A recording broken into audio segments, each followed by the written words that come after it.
Have a seat on your porcelain throne. It's time to talk some shit on the Powell movement.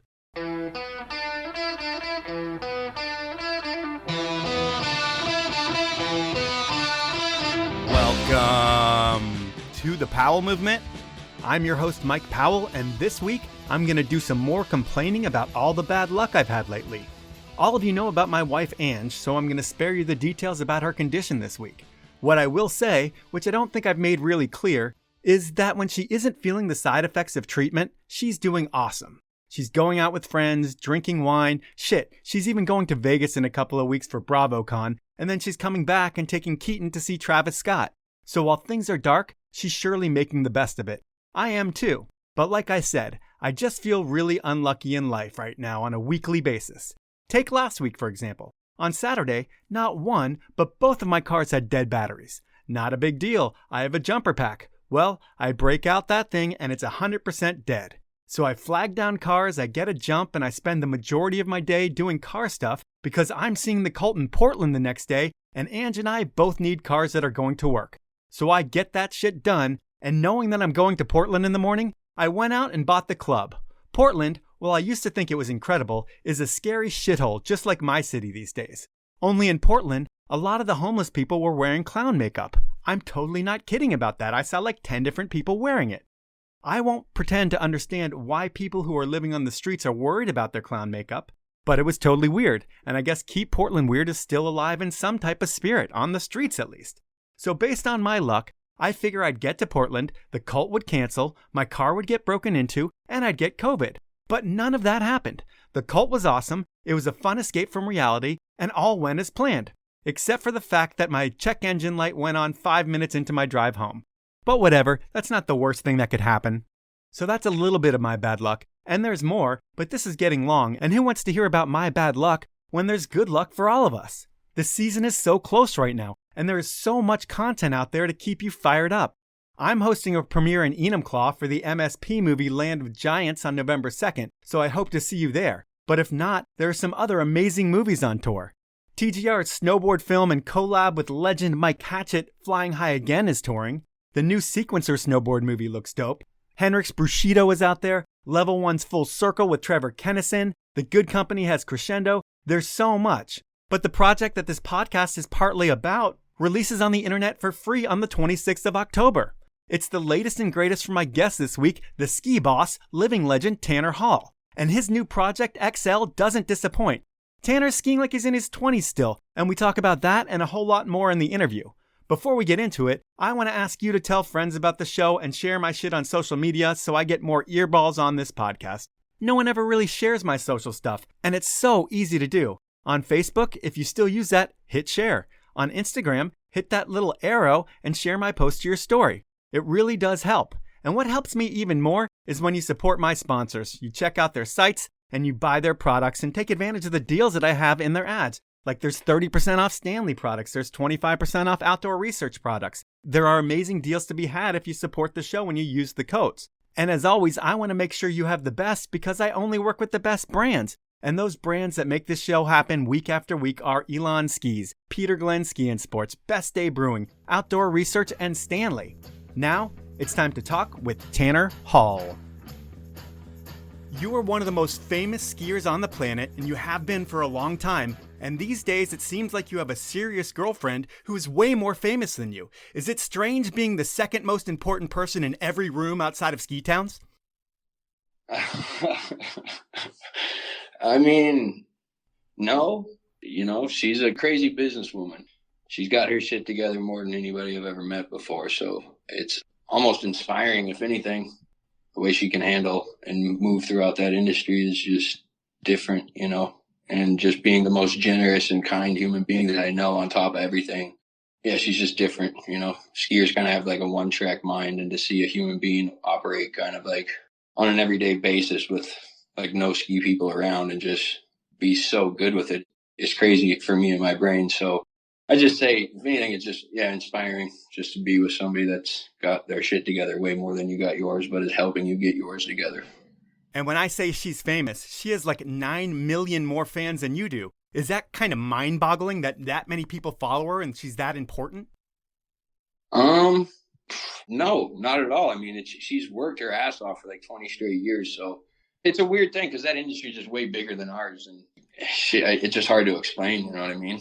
For sure. I mean, you still have 1 million followers or almost 1 million followers. And from what I've seen, you're really great at getting back to people. How much time do you spend online on social media every day when it's not ski season? Well, a lot of those followers came from her people, I think. I think just through us being together for like the last 3 years, like I've noticed a big fan base that grew that aren't even skiers. So I think that's half the reason why the follower count shot up so much. And like, I think a lot of those fans came from her side of things, but when it's a genuine ski question, like I never really was good at getting back in the day. But as I get older, I just realized, like, if you can just answer people's questions and just take, 10 or 15 seconds to answer the question, or 20 seconds, 30 seconds, even up to a minute, if it takes that long, it's just really nothing. And it can stoke these people out in a way that is really genuine. You know what I mean? And you're not having a team get back people that's not even you and stuff. So I try to spend a lot more time getting back to the questions that are asked and try to hit up as many people as I can as possible. And how long is Tanner Hall online? Like when the screen time thing comes up on your phone, is it ridiculous? I mean, 4.5 hours. Okay, not terrible.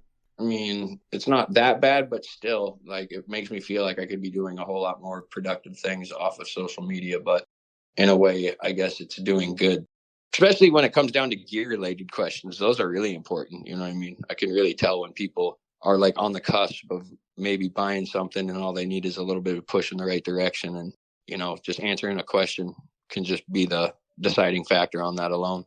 Okay. And then I'll say that this isn't fair the way I started this interview because I never bring up relationships, but this one is kind of interesting. You have an amazing girlfriend, and when you post about her, do you get all kinds of positive comments and messages, or are there assholes, or do people leave that part of your life alone? I mean, I get, for the most part, positive, I mean, there's some assholes out in the world, but just like everything, they're out there. So I don't really pay attention to that shit anymore. And yeah, mainly positive, I think people saw like how much she was helping my pops over the summer with like what he was going through with his heart and stuff, and helped him out with his knee replacement. She's just been like a gem, you know what I mean? She's like even in the medical field and has her EMT, and yeah, she's different, dude. She's a go-getter for sure. So we were really lucky to have her around when pops was going through what she did, and I think people like really noticed that and kind of like gained a lot of respect, Yeah, and I'm glad your dad made it through. I know that was a really challenging time for you. And when talking about her and helping with your dad, my last couple questions about her is, did it take you a while to get used to her lifestyle at all, or did you not even care? No, she does so well for herself. And she's just getting older and moving into like different parts of that industry where maybe like directing a whole lot more is coming into the future. And just, she's got so many options that she can do whatever she really wants. And it's pretty accepting. Like when you do that well and you're so on point and you've got it all together, like I can't really say anything. You know what I mean? No shit, man. She's really good to me. She's really good to my dad. She's really good to my family, and she's got an awesome family, and it all works, dude. And it's just like, I love her to death. So it works. And how about you bring her into your lifestyle? Is she a skier now, and does she love it, or does she just do it because she's in a relationship with the goat? No, she's into it, man. She definitely wants to do it a whole lot more. And we got her ski touring set up now just to be walking around our house up in Montana and just get used to what the skins feel like and all that type of stuff, but she's going at her own pace, but she really enjoys it. She even bought a sled, and she's going to be getting into that a whole lot more this winter. So it's sick to have somebody that, like, when we get up in the snow, it's like, all right, what are we doing? It's never a question of like wanting to just chill. Like, she gets it. So that's perfect. Oh man, that's awesome. And then the perks of dating someone so famous, I would think there's all kinds of cool shit that you get to do. I saw you in the middle of a UFC ring once. What is the coolest thing that you've been able to do just because of her status? Oh, I mean, probably going to that Arsenal game and sitting in the box seats that she had one of her friends hook us up with out in London. It was insane. I just never really been to a English Premier game. Yeah. Like, to see the fans, dude, it was insane. You know what I mean? And to just see where we were sitting in the box seats. If you got box seats out there, like they have like old pro soccer players that used to play on the Arsenal team that are like definitely older, but they just go around from box to box to box, meeting everybody, taking photos. And dude, it's a pretty heavy scene out there. You know what I mean? Yeah. And so it's pretty awesome that you found someone that makes you totally happy. And, at this point, it's like you're 40, you've got a house, a truck. I'm sure you've got all the things. Are kids something that you want in your future, or are you happy being Uncle Tanner? Well, kids are definitely something that we want for sure, but just figuring that out now, It's got to make time for that shit, and it's always hard to fit in, I would think. Yeah, 100, but like bringing a kid into the world would definitely change up a whole lot of things and even bring more structure to the life, and just be sick to have a little shred partner too. Is like 10 or 15 years would just be insane. Totally, man. Enough about that stuff. Now I want to jump into something that I don't think we've ever talked about, and this is really the only time I've personally been bummed on Tanner Hall. In 2006, I was part of putting on the K2 Back 9. I'll say that Mike Goot and Shane Zox were the brainchilds behind it all. I was the right-hand man for everything. And this event could be looked at as the start of driving the new school movement outside of the park and into the backcountry. Why did you decline that invite? 2006, I think probably because I was just coming back from the ankle surgery, and I probably had some filming stuff going on, dude. To tell you the truth, bro, I can't even fucking remember that time right now. Like, I can't remember what I had going on, but it had to have been something film related, because like, I'm pretty sure like if I had nothing going on at that time in where I was at my career, where my brain was at, I don't think I would have missed that shit. Do you remember the comp I'm talking about? 100%, dude. And do you look at, I kind of like to say, because I was involved in it, that it could have been something that helped change the game of what contests were going to be and kind of influenced all the cold rushes and shit like that. Do you look at that contest as having that big of an impact, or was something else before that did it? I think back in the day, that was one of the first ones. So I think like that's kind of where it was like, holy shit, all right, this could work. Yeah. If I'm not mistaken, man, like the way that was run and like how you guys, the structure of that event, it was definitely one of a kind. And I remember, yeah, it was sick. Well, we really wanted you there, and we wanted Pep there. And we felt like if you guys were there, you guys could have been right at the top because it was built for your skiing. What actually happened was Sammy Carlson got an invite because you didn't go, and it maybe helped change the direction of Sammy's skiing.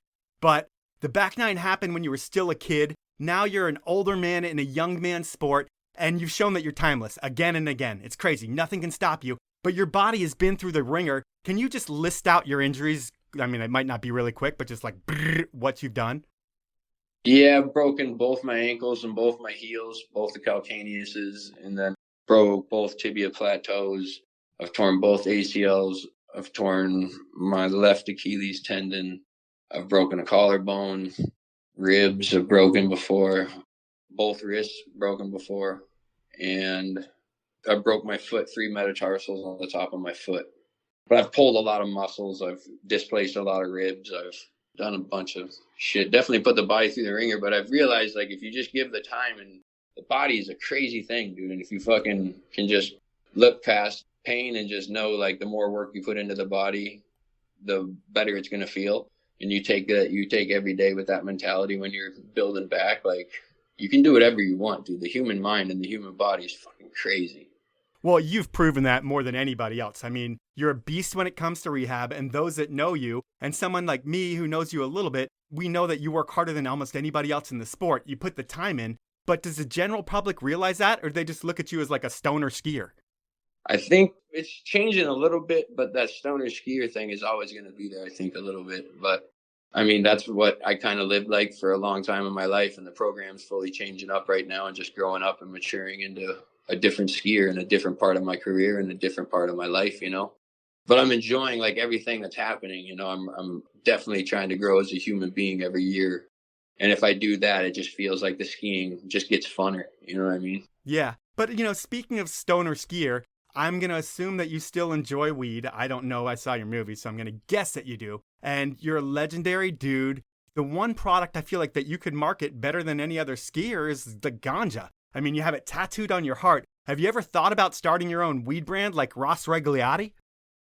A little bit. And yeah, the talks, I've been talking and we're trying to figure out, dude, I'd really like to have my own strain of weed and just have it all over like every fucking ski area that has dispensaries, and kind of go that route and just beyond the strain, just come up with a crazy marketing plan behind it, how to push it, how to tour with it, with films around it.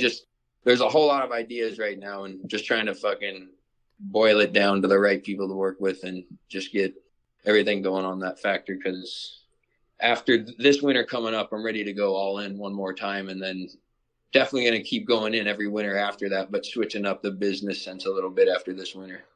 And weed is good for the mind, it's good for the pain. But when you think of the pain, does it take a lot more effort on your part just to get ready to ski these days? Like, when you wake up in the morning, what kind of shit do you have to do to get ready to ski hard?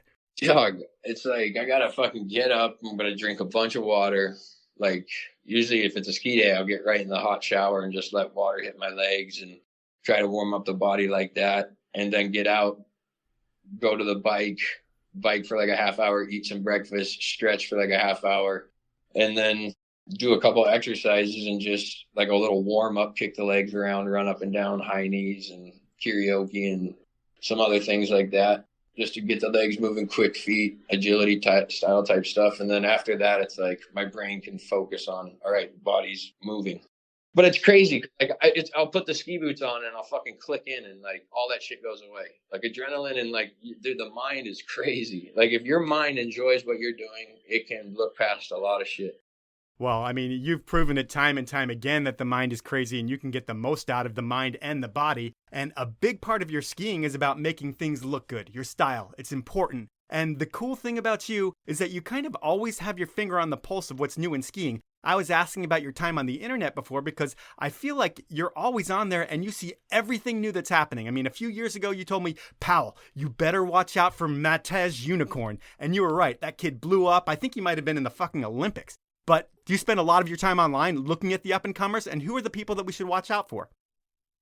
I mean, yeah, but what I realized, I was just out in High Fives Festival in Annecy, France, and like there's so many new kids that I don't even realize that are like really, really fucking good. So, I mean, what I've been seeing out there, like of course, Matej Unicorn, that kid's ridiculous. Daniel Bacher is a kid from Austria as well. He rides with Matej a lot. He's on Armada, and he's just dude. He's really, really, really good. And Matej, I'd say Daniel, I'd say Karu Kuvisto, this Finnish kid who rides on Armada skis. I think he won the Super Unknown last year. That kid's fucking ridiculous. Dude, it's so funny. I was just talking about all these skiers the other day, and then you get asked this question, you get put on the spot, your mind goes blank. Yep, yeah, I know how that works. Yeah, fuck. But when you think about it, I'm sure some of these kids who are arguably the most talented skiers on the planet really don't go anywhere. And maybe the explanation is, maybe there is no explanation for it, or is the industry not just ready for them? Because, I mean, there's a lot of badass kids that you never see hit the level of a Tanner Hall or even the level below you or the level below that. Yeah, dude, I don't know what's going on in the industry. I think like skiing's getting so broad right now, where snowboarding, it's like not as easy because like there's not so many different styles in snowboarding. Skiing, there's so many different ways you can ski, right? And I think that there's other aspects other than what we're doing that might like be pulling people's attention or something. I don't know what's going on, but like these kids definitely need to start getting out more, because like right now, like I don't know if it's just they're so young. I mean, I think Daniel and Matej are like 18 and 19 years old. Yeah. And I just don't know if like that has something to do with it. But those kids too, I mean, they're trying to compete. They're trying to do that scene. And I think when you're competing, dude, I don't know if like you have any time for anything.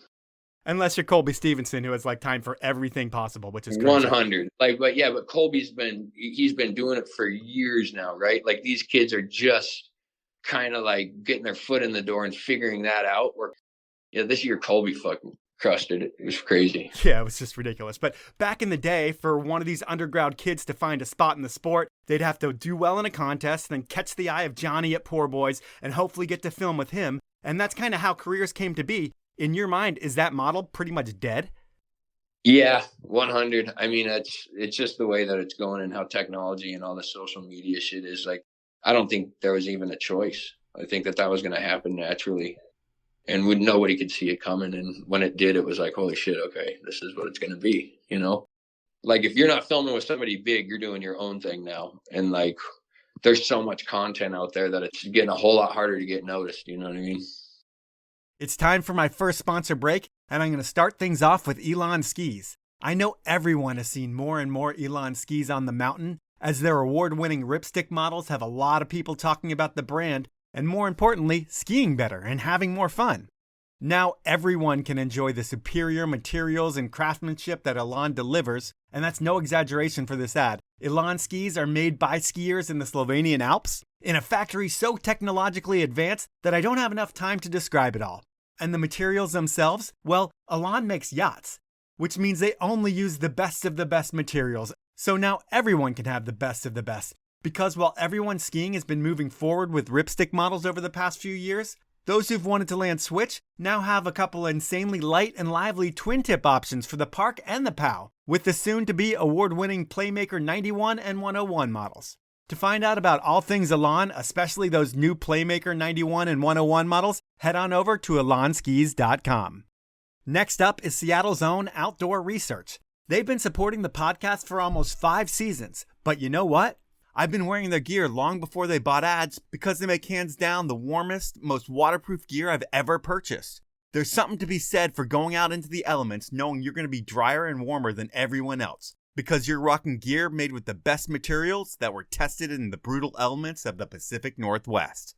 I mean, for decades, OR has been the one-stop shop for mountaineers climbing 7,000-meter peaks because those life or death situations should always be outfitted with the best gear. But that's only a small part of what they do. Over the past few seasons, OR designers have been working with OR ambassadors like backcountry skier Mark Abma, world champion Troy Podmilsack, X Games gold medalist Zoe Atkin, and snowboarder Neil Provo to create baggier fits and styles that turn heads and have people saying, wow, that's an Outdoor Research jacket? This season, I'll be rocking the Freeride fit of the Snow Crew Anorak, and on the colder days, you'll find me on the lightly insulated Tungsten 2. You deserve the best too, and I'm going to get you 25% off your OR gear. To get the deal, head on over to outdoorresearch.com, go shopping, and when you check out, enter the code POWEL25. That's all caps and all one word. And note, this deal is only for non-sale items and OR Pro styles are excluded. Closing things out is the place where I want you to buy all of your ski and snowboard gear from Peter Glenn Ski and Sports. Why support Peter Glenn Ski and Sports? Well, first and foremost, they're the little guy who's been getting people on snow for over 65 years. They're not trying to take over an industry by making a ton of branded products that compete with established brands. They aren't trying to get you to stay at their hotels or go on one of their vacations. Peter Glenn is all about having all the brands, all the products, and all the deals both in-store and online. It's not about algorithms or AI. Peter Glenn is about having the most knowledgeable staff that understands what you need to make sure you have the most fun possible wherever you're going. And they've been doing that since 1958. So if you ski, snowboard, inline skate, wakeboard, water ski, or if you need outerwear for your adventure, Peter Glenn Ski and Sports is your one-stop shop, and they offer free shipping on orders of over $50, a hassle-free return policy, and they'll price match reputable dealers. So please support this podcast and buy all your stuff over at peterglenn.com. Those are my sponsors. Now let's jump back into the podcast. I mean, really, the model totally changed with the personal project, because at one point it was all the big guys. And when I think back to the personal project, were you the first person to really put one of those things out? With Dubski 106, I mean, at that time, Candide was doing it, I mean, with Rastafari and shit, so I think he was probably the first one to do it. But like on a commercial sense in the US, like you were the dude that started that, because I feel like here, not everybody saw that Candide stuff because it wasn't as readily available as like Dubski was. Yeah, and you're right. And back in the day, without social media and YouTube and shit, to see that stuff, it would have been hard to see. So I think Dubski got put out when social media got around, but I want to say like Candide put out some shit that was so long ago that was like really fucking good. And I don't even think social media and like an iPhone was even around when he put out Rastafari. I mean, the dude's an innovator in everything that he does, so that's not a huge surprise that he was like the first on there. But once you do your own thing once and you're in control and you can control your image and the music and all the different things, is there no looking back, like you're never going to work for a production company again? I mean, I wouldn't say that, because this year I'm going to be working with some people, and I'd say like it's always good to do your own thing to build your brand. But if somebody can come in with a great idea, it's always good to like never look past a good idea and an opportunity, I feel like. Okay. And when you make your own projects, are you putting your own dollars into it, or is it all funded by your sponsors? Both sponsors and myself, but I got great support these last few years from Armada, Rock, and MGG, so it's been pretty good on the project side of things. When you think about the biggest budgets you've had working, I'm sure you kind of squeeze every penny out of it and you're not blowing money here and there. But what's the biggest budget on a personal project that you've had? Are you working with a couple $100,000 on a movie? Back in the day, I was. Like energy drinks pay a lot of money for movies? 100. Red Bull was just a fucking huge pusher of that stuff back in the day. That's what made Believe and Show and Prove and The Massive kind of look so much better production back in the day, because we were shooting Super 16 film, and it was just something different. Like when you're shooting film, like that's a huge expense in itself, and you're not even going to see, you can't even look at the footy right when you get the trick, so you don't even know if you got the shot. It was a pretty wild way to go about things compared to like what we do now. When you release these projects into the wild, are you able to monetize them, or is it more about just creating a marketing piece to keep your skiing relevant and the career moving forward? That's what it is right now, but moving into the future, we're going to figure out a way to monetize that. Okay. And just see if that model works. You know what I mean? Because like we've been giving away films for free for so long, where downloading it for like $4.99 or $3.99 is just try to figure out something like that, if we can make something like that work. I was talking to some guys in the inline world, which might not be your favorite. It might be your favorite. It doesn't really matter what it is to you. But they were doing VOD, like video on demand, kind of like what you're talking about. And they were having trouble selling the $4.99 video. And I was like, why don't you just create a rad t-shirt, sell the t-shirt for $20 and give the video for free, and then you're going to roll in the cash that way too. I think there's a lot of different ways to look at the model to kind of make some money out of it. Yeah, you're totally right. And it's at this time moving forward, it's just like, with how expensive shit's getting and like the cost of living and everything, it just kind of makes sense to start figuring out like that whole program compared to just giving shit out for free, Yeah. Because at this point, if it's just marketing and keeping yourself relevant, like, I don't know if I need to do that right now. No, I don't think you do. Keeping yourself relevant is a clip on social media and people sharing it and being like, holy shit, he still got it. So yeah, you should monetize it, especially with the risk that you're putting your body on. And when you finish these films, are you always submitting these to the film festival circuit, like the High Fives festival that you went to, or do you not worry about that kind of shit? No, I'm not worried about that stuff. But you go to them, so are you just going just to see everybody and see what's going on, but you don't really care to enter your stuff? Well, High Fives I went to this year because I've only missed like one or two of them my entire life. So I've been out to High Fives supporting that festival for a while. And went into that awards show, and dude, I walked out of that shit and I was just like, fuck, I want to start my own awards show and like have it lit, dude, and like bring it back to Vegas and just have a fucking sick party and like have a best crash segment and all these fucking awesome awards that get people all hyped and shit, and bringing energy back to like, just bring some energy to the table, dude. Everything is fucking like not what it used to be. And it's just confusing on just like when you're celebrating skiing and stuff, dude, like when you're in a premiere, like you should fucking be like, if you like something, scream, like be hyped, dude. Like sometimes I felt like I was sitting in a library out there. Like it's such a different, the culture is shifting so much from like what it used to be when I was young to like what these young kids get to see now. And I'm just like, holy fuck. It's just kind of hard to take in, you know what I mean? Yeah. I'm sure you've had projects that have won awards, or you've won awards being powder awards or anything like that, given you're not submitting your shit, but I'm sure other people have submitted stuff to film festivals. And when you think of them, what is Tanner won that's for your skiing, but it's after the fact? Yeah, I mean, in the past, I've won powder award. I've got the best skier of the year. I've got best movie of the year. I got best line of the year. I've got best natural air from going back to Chad's Gap. Some other awards at High Fives in like 2018, they gave me like the Lifetime Achievement Award. And there's been some other ones, but it's nice to get your skiing recognized. But at this point, like, I just trying to like stay consistent with the skiing and like my routine, letting like distractions come in. Because like you get a little bit older, dude, your body, like you can't be distracted really. If you're going to make the program work in the winter, dude, you got to like kind of sacrifice some fucking like socializing in the time that you need to be getting ready. Because like there's only so much you can do with like finishing a movie, getting it out, figuring out like different premieres that you can be a part of, and all this stuff, all meanwhile trying to like get ready for winter and pay attention to your woman. Like there's only so much time you can have, you know what I mean? So like if you're going to make this work in the wintertime, you just can't fucking deny like the work you need to put into your body. True. And I will say that whenever you want to go in the Ski and Snowboard Hall of Fame, I feel like you're easily a first-time ballot kind of dude. I mean, I know you are, just based on your career. Have you even thought about that? And it's almost like you could name your year, I'd submit the nomination, and we can almost guarantee you in the Hall of Fame based on your career. And if they didn't put you in, it would be just like a slap in the face to every skier on the planet. Well, yeah, man, if you want to help me out with that, let's get her going. Yeah, you want to do it next year? Why not? Yeah, man. I'll put together the application. I kind of work a bunch with those guys, and I just know that based on what you've done, it should be a shoe-in to the Hall of Fame, so we'll work on that.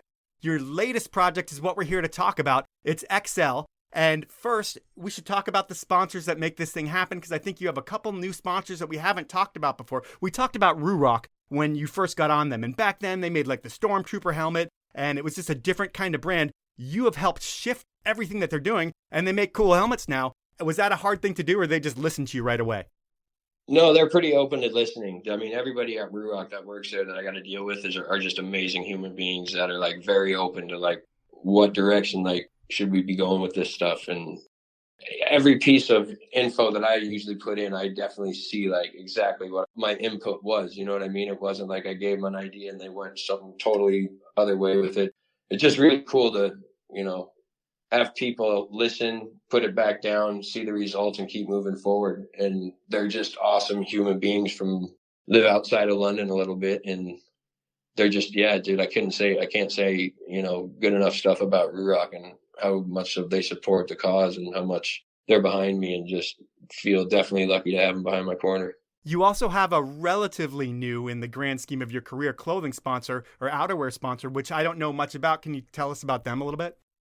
Yeah, MGG was based out of Verbier, Switzerland, and there's a mountain near the Bec de Ross, which is called Mont Gelée.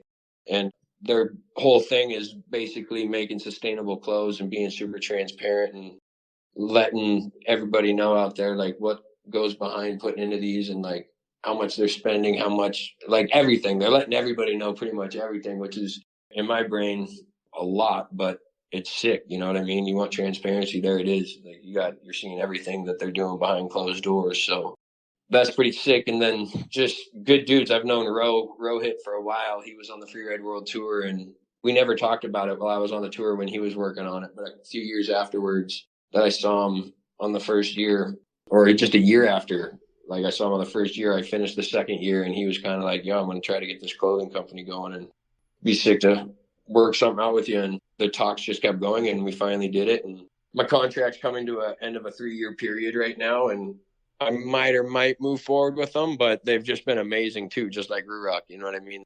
They were there when needed a little help the dream keep going, and they definitely filled that spot and, you know, made some good clothes. And I was hyped to be able to work around really cool dudes that, you know, have, you know, their own vision, and like they're trying to do their way, which is wicked. And I think at this point right now, I can't tell you what's going to happen in the future, but something's going to happen. So we'll see. Well, they helped make the movie happen, and the Project XL, it starts out with a montage of what life looks like on the road. And it's not glamorous. Do you put that in there so people would know what the life of Tanner Hall actually looks like? I mean, yeah, and just for a little comedy relief, you know what I mean? Yeah. Dude, there's so many fucking stories now in this, like, movie game, and, like, if you're going to be talking, like, some crazy shit better have happened, you know what I mean? Because, like, we kind of all know the program of a skier, like, what happens from day to day, you know? And even on, like, gnarly days. So I think as far as we've came in that game, like, I just wanted to, like, ease up, because I kind of knew the storytelling has been getting out of hand lately, and just wanted, like, put out a project that's easier for your brain to connect to, and you're not, like, watching some whole story that takes, like, an hour to fucking tell, you know? It's time for my final sponsor break, and I'm going to start things out with Best Day Brewing. And with snow season right around the corner, skiers, snowboarders, weekend warriors, tubers, sledders, snowbikers, snowmobilers, you get it. The doers of winter are starting to get ready to shred. And post-shred, it's all about après. And this year, let's do après right. Forget about the calories, forget about the alcohol, forget about getting in trouble on the way home. Because with a beer from Best Day Brewing, you'll get all the flavor of your favorite beer, whether it be a West Coast IPA, a hazy IPA, a Kolsch, or my new favorite, the Electro Lime Circa de Cerveza, and you won't have to worry about anything but having your best day ever. Blind taste tests prove that you won't be able to taste the difference. The only difference you will notice is how good you feel in the morning. And you'll remember what you did last night. which is almost as refreshing as a Best Day. So next time you're at the store, pick up a 6-pack of Best Day, or you can always buy some on Amazon or at bestdaybrewing.com. Next up is Stanley, the Seattle brand that has been hydrating adventures and caffeinating life for so many people since 1913. And these days, while Stanley still makes that iconic green bottle that changed the way we drink 90 years ago, these days, Stanley does so much more than that. For us skiers and snowboarders, Stanley has all the hot and cold food storage you're going to need to keep it organized and make it easy to feed your crew at lunch, whether you're in the day lodge or the parking lot. And since you listen to this podcast, and Stanley has supported it forever, they're going to give you the best deal they offer to anyone. So to get the deal, which is 30% off, head on over to stanley1913.com, go shopping, and when you check out, enter the code winteriscoming. That's all lowercase, all one word, and you'll get that deal when you check out. Those are my sponsors. Now let's jump back into the podcast. Looking at your skiing, I mean, you've been through so many phases. Poor Boys Tanner that had Urban and Park, X Games Tanner, Big Mountain Tanner, Freeride World Tour Tanner, and now with XL, it's like you're going back to your youth in the first half of the movie with more urban shit that I've seen you hit in quite a while. Do you think to yourself, I need to hit a bunch of handrails and street shit, or does that just happen because you're skiing with a bunch of kids? Dude, it happens because I want to do it, bro. It's crazy. Like, I still love the streets so much. And, like, when you're filming out there, I don't know, it's a whole lot easier in the sense of, like, you're not driving so far to get to a spot to go, like, wander out in the mountains to get to a spot. Like, you're driving there, but the amount of work it goes into a street spot is just fucking, that's where I think people get it confused and twisted, is, like, how gnarly the streets actually can be and, like, how much work goes into them. That whole puzzle I still love piecing together and being out there and, like, having a whole crew to run the winch and shovel and just, you know, helping homies get clips and having homies help me get clips. It's a good way to go about skiing at, like, in the early parts of the season for me. It's always worked out. And when you think about the young bucks that are in the movie with you, there weren't many subtitles of names on there, so I wasn't able to pick everybody out right away. Who are the people that are in the movie? Who's like your cast? Yeah, well, it was Tyler Sanowski and Brendan McLean. They're two kids out of Salt Lake City, and well, from the East Coast, but they moved out to Salt Lake a few years ago. Those kids are amazing. They're cousins, and they're just on it right now. They're killing it, and they're just hungry, you know, hungry to get out there and ski as much as they can. So the energy is always good to be around. This little kid pushing P from Utah as well. We kind of saw him get viral off that one clip where he fell off the rail, and the dude came and kicked him out, and he told him he doesn't give a fuck because he's pushing P. Yeah. I don't even really know what that even means, but fucking, we saw that clip, and me and Kid were thinking it was pretty funny. And what are the chances if we reached out to him if he'd want to come up and shred? So I reached out to him one night on Instagram, and he hit me straight back right away, and he said he was down to come out the next day. So he came out with us a few days, and just super hardworking kid, good kid. You know, I think he's only skied for like 3 years. Whoa. So it's like, he's pretty new to this stuff, but he's like, no fear and just fucking going after it, and he's hungry and he wants it. So that energy is always good to be around. And then Pat Goodenough was in there, got a couple shots up from Montana. That was wicked. And then you had Nate, you can't forget him. Yeah, Bozung for sure, dude. Bozung, dude. The hermit, dude. He was out of my house for a while, dude, like for over a year, just living in my garage in his little space tent. That's the first half of the movie. And then the second half of the movie, it's kind of classic backcountry jumps and lines, and it's all fucking gas. I mean, there's one double that you do at like Mach 10, and then you cartwheel so many times. Are you able to ski again that day, or does the body need a few days to recover from something like that? Yeah, that was definitely the last run of the day. But, I mean, I could have fucking skied the next day. It was just like we were out of there. That was the last day of the trip, but dude, that was so fun. I wish I would have fucking landed that. And I like came so close. I just needed to just cut out one of the turns and go a little bit bigger.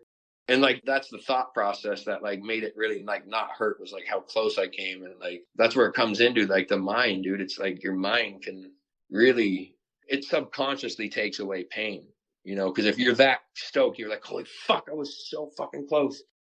And that's all that you can fantasize about and obsess about right after you fucking eat shit like that. That alone like makes you not pay attention to like the pain and like what actually just happened, you know? Yeah. And really, there's so much in this video, and the highlight is the quad backflip. And when you think about it, If someone suggested to you to try a quad backflip when you were in your 20s, would you have laughed and said you weren't a gymnast? Yeah, that's exactly what I would have said. You know exactly like what I would have said. That's pretty fucking awesome. When I saw the POV, I thought it was like batshit crazy for anyone to even think about it, but I was also like, he couldn't have made that thing look good, and I assumed you grabbed your knees, but then I saw the movie, and holy shit, you made that thing look good. I mean, when did you first think to yourself, I need to try a quad? Probably a few years ago. I mean, after a couple triples that I landed out there, I was like, damn, dude, I just feel like that is definitely more than possible. So once you kind of have one of those feelings creep into your brain, it just starts to become an obsession. And it was just nice to get it done. I only fucking hit that jump 3 times. Like I tried one triple, then tweaked the takeoff, was going to go for quad. And then I got triple done that I broke out because I didn't think I had enough air. I had more than enough. And then went back up one more time and happened that time. So I was like pretty hyped. When you were younger, if you were to try to learn something like this, it would have had to been in a deep pow day. You'd huck it a few times and try to figure out the rotation. I mean, when you think back to learning a trick when you didn't have foam pits and you didn't have woodward, what was the most painful learning experience you had with a trick? Oh, probably in Park City when I was trying to learn dub 12s. And I tried my first ever dub 12 in a pipe and just popped really hard, landed at the bottom and get it around far enough, kind of like landed on my tailbone and like back, and it was just not good. And I think that was a huge deciding factor of like kind of moving away from comps, I think, at that point. Falling 35 feet to flat on your tailbone? Yeah, from trying your first dub, and just the feeling of defeat I had that day was real. Gotcha. And then with the quad, do you spend a shit ton of time at Woodward, like in the foam pits on roller skis? No, the quad just came because I fucking had I had triples so dialed that I just knew that, and I had the strength for that takeoff. I think quads, but I didn't have the strength back in my 20s. Okay. You've had this jump built, and the night before you go out, you know this is going to go down, or you think you're going to try this. Can you sleep when you have something that heavy lined up for the next day? I mean, not the best, but yeah, I'm getting better. I got some sleep that night for sure. But that was an early wake up, and we were out the door early, and it was a sick day. Like I kind of knew that it was going to go down just with how the vibe was, just right on wake up. Like at this age, you can kind of tell, like right when you open your eyes and the first step you take of like how the body feels, you can kind of like get a sense of like what's going to happen. And that day was just perfect. When you're lining up for these things, you're there in the morning, you've stomped out your takeoff, you're sitting at the top of the in-run, you've checked your speed. Are there nerves? Is it supreme confidence? What goes through your head when you're putting it all on the line? Yeah, dude, there's nerves. I'm fucking scared. I was scared up there. And it was like the snow was so deep that day, and I just had to I sidestepped up my in-run because like just hiking and boot packing that day was so gnarly that I was just like, I'm just going to sidestep. So I sidestepped up that for the 3rd time. And I was like boot packing around to the in-run and then put the skis on and hike up the in-run. And I was like, by the 3rd time, I'm just sitting there sweating, dude. My goggles are kind of fogging. And I just was like, basically like, all right, here we go. It's either now or never. Because you stand there, once your goggles start fogging, all it takes is like, if you stand there for 10 seconds, you're fucked. And so once that happened, I just was like, all right, you ready? And then dropped, and I knew the fog would have cleared up on the in-run down. So the fog cleared up, saw the takeoff, and I was like, here we go. Amazing. And so I was going to ask if, how long you can do this, and if there's a reason for you to retire, because there's nothing left for you to prove in skiing. And I think, just with this edit here, it's like you've proved that you could do everything that you could do when you were 16, and you could do everything that you could do when you were 32, and you can all do it now at like 40. So while you kind of said that next year you're going all in, but then after that you're going to go in a little bit, but not all in. So skiing is going to be not the primary focus in a couple years for you. There'll be a bunch of different focuses. Maybe not a bunch, but maybe one primary focus in skiing it'll still be a huge focus, but like maybe not so insanely going about this and trying to fucking map out street spots and map out different spots all over Google Maps in the mountains and just following the weather psychotically like I do. But maybe that'll all still stay the same, dude. I don't know. I can't tell you. It's just, I feel it out year to year. All I know is my body feels right now. My mind feels right. So I know this winter's going to be lit. All right. So that's XL, and everyone should see it when it comes out this Thursday. But now it's time for something in the podcast that I call Inappropriate Questions. You know the drill with this one. I get someone that to ask 3 questions, and they can be anything. And I was able to get another Montana boy that you've been skiing with off and on for years. Wiley Miller sent me questions from the airport hangar as he flies planes for a living these days. And are you ready for question number 1 from Wiley? Yes. Yo, what's up, Mike? The Powell Movement, Tanner. I have an inappropriate question for Tanner, and the first thing that came to mind when Mike asked me a week ago was this trip that I did with Teton Gravity out in Stevens Pass. A lot happened that trip, but there was one night we partied, and the next morning there was a bunch of towels or maybe bed sheets or something that was used to clean up a mess, and I think Tanner might recall what happened that night, and I'm wondering if he wants to explain that in this inappropriate questions opportunity. There we go. Question number 1. Can you explain the mess and the towels? Dude, I'm trying to think right now and I fucking can't. I mean, I probably fucking like pissed somewhere or did something like I can't tell you. I have no clue what happened with the towels. But I do know the truth talking about, and him and his homies came and picked me up from the airport, and I was tripping my face off on a bunch of mushrooms and stuff. And I was young, dude. Like I think I was 15 years old then. You were tripping your face off on a plane? Yeah, dude. Yeah. Yeah, it was the craziest shit. That was the only time I did that. I ate mushrooms like well before getting on the plane, like 3 hours before it. And I show up to fucking security and TSA, and I was like, holy shit, here we go. But like still so young, and like had a great time, was able to navigate it, no problem. Had nothing on my brain to stress me out. So at that point, it was lit. All right, well, that's question number 1. We'll jump into his question number 2. Okay, for my next inappropriate question for Tanner, this one's more recent. We were up shooting in Montana, and we got to this super amazing zone in the morning. Tanner had some plans to set up a jump. I wanted to go ski a line. Ed, the filmer we were working with that day, Ed Clem, one of the best in the business. We went to go shoot this line. We left Tanner to work on his jump. And we were really just around the corner from each other. But Ed and I's plan to ski this line ended up taking 3 times longer than it should have. Tanner was left kind of stranded without his snowmobile up on this ridge line to freeze his ass off. And rightfully so, was upset with Ed and I when we got back. Tanner attempted to take off, go back to the truck, call it a day. Ed and I had been fucking acting like kooks up there, and it was time for Tanner to bail on us. Understandably so. So my question to Tanner is, when you tried to leave, why were you not able to get back to the truck? Love you, bro. Oh my God, dude. Yeah, because I just got all heated, right? And I'm terrible, like, with directions to zones. Like, get me on my skis and shit. I can find myself, my way down lines and stuff. But finding these zones out in the middle of the goddamn nowhere with all these logging roads everywhere, I easily lose my way.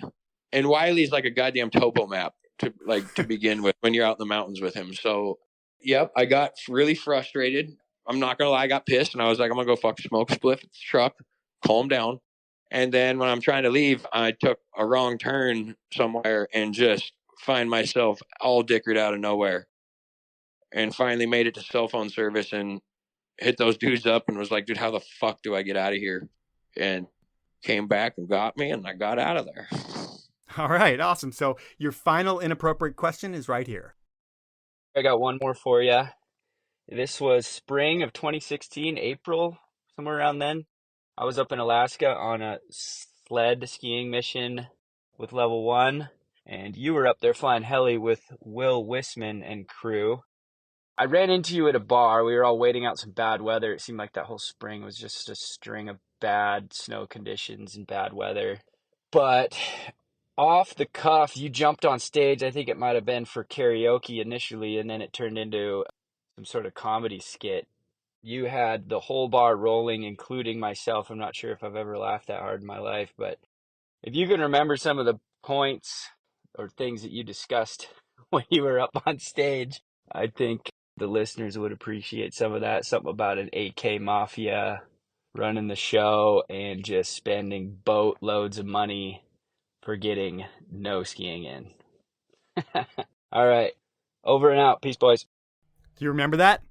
Oh, yeah. Well, one of the things was that year it was just like the snow conditions we were just waiting on. And we'd been there for so long. We were just waiting and waiting and waiting. And at one point, the people that we were there with wanted to take us up for a heli shot and drop us out with one helicopter and then have another one like circle around us, and then we'd have the other one come and pick us back up and just get like a glory shot of standing on top of the mountains. Like, first and foremost, dude, that thing is a fucking knife edge ridge, solid ice and shit. And like, I was just joking around of like, you get out of the heli and you fucking slip and fall and fucking you're on your back and you're sliding to your death to like the edge of a 1,000-foot cliff, and all you can see is like Witchman looking out with his camera, getting some photos. You fucking falling to your death. And I think we were all just out there losing our minds, dude. I think that was like on 17 down days in a row. Ugh. And I think everybody was just like, holy shit, dude, this is insane. Like, can you please clear with like good, stable snow, please? Because, you know, that place can kind of drive you nuts a little bit. All right, so that was Inappropriate Questions, and that's our podcast. And Tanner, you're the only person to ever be on this show 3 times. And each time it's been an honor and a privilege. I mean, I've been in awe of your skiing for over 25 years, it feels like. And it's more fun to watch you now than it was back then. And I can't say that about too many athletes. It's like you're a fine, non-alcoholic wine. You get better with age. And I look forward to our next chat down the line, and I thank you for your time. Hell yeah, Mike. Thank you so much for the time, bro. And have a good rest of your day. So that was time with Tanner Hall, and I'm kicking myself as I stopped recording when the podcast ended, but Tanner and I kept talking for a minute. And when Tanner signed off, he said, "Thanks, Powell. You're a real G." I don't know why, but hearing that from a legend like Tanner really made me feel good. I mean, this is a guy who's been on top of the sport since the late 90s, and for him to respect what I'm doing is pretty cool. And really, at the end of these podcasts, I usually sum up people's careers and I say a whole bunch of stuff about them, but there's really nothing more that needs to be said about Tanner. I mean, he is the Tom Brady of skiing. When you go watch his edit for XL on Thursday when it comes out, your mind is going to be absolutely blown. Tanner continues to keep progressing the sport, and that's really hard to do at 40 years old. So that's the podcast. At this point, I'm going to ask you to review me on whatever platform you listen to me on. If you're on an iPhone like I am, I can tell you exactly what to do. First, hit the podcast icon on your iPhone. Second, search for the Powell Movement, and even if you already subscribe, you'll still need to search for it. Third, click my logo. Fourth, scroll down to where you see the stars. Fifth, star rate me and review the podcast. It's that easy. If I read your review on the podcast, you're going to get something awesome from me. I'm not sure what it is yet, but it's going to be good. So thank you for doing that. Thank you for listening. And please, please, please support the amazing brands that make the podcast happen. They are Elon Skis, Peter Glenn Ski and Sports, Best Day Brewing, Outdoor Research, and Stanley. Have a great week, everyone.